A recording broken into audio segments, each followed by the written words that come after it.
Kelly and I were married. We were pretty youngly married. I wouldn't say newly married, but youngly married. Had only been married just a short time.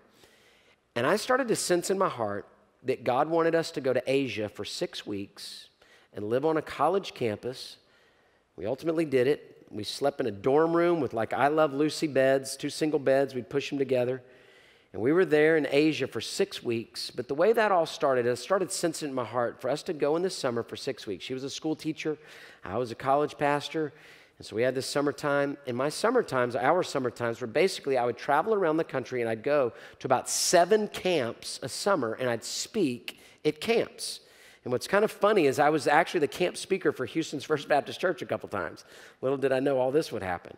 And so I would go and I'd speak at all these camps. And that was about 30 to 40% of my income for the year, okay? And we had bought a house. And I would come out from paying bills. That'd be back when you'd had a checkbook and the bills, and you'd have to like actually write it all down. And I would come out from paying the bills, and I'd literally be doing this, pulling my hair out. And Kelly would say, "Are we going to make it?"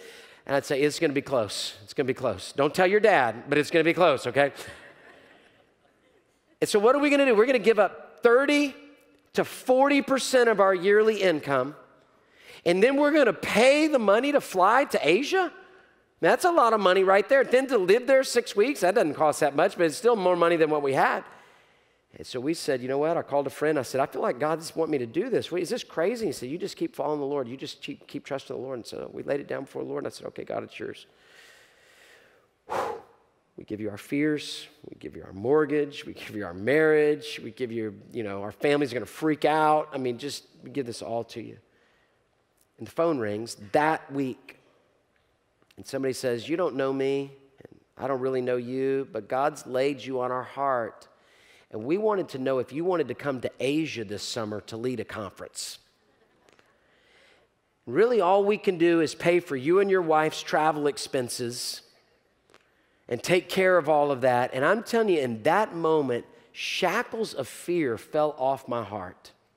Doesn't mean I was never scared again, but I saw this. God can provide. And when you read your Bible, He provides in crazy ways.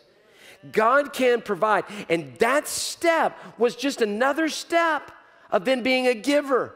That step was another step that I'm standing here today accepting the call years and years ago to be here to be your pastor. That step is what gives me courage to stand in front of a bunch of people and share and to pour my heart out each week.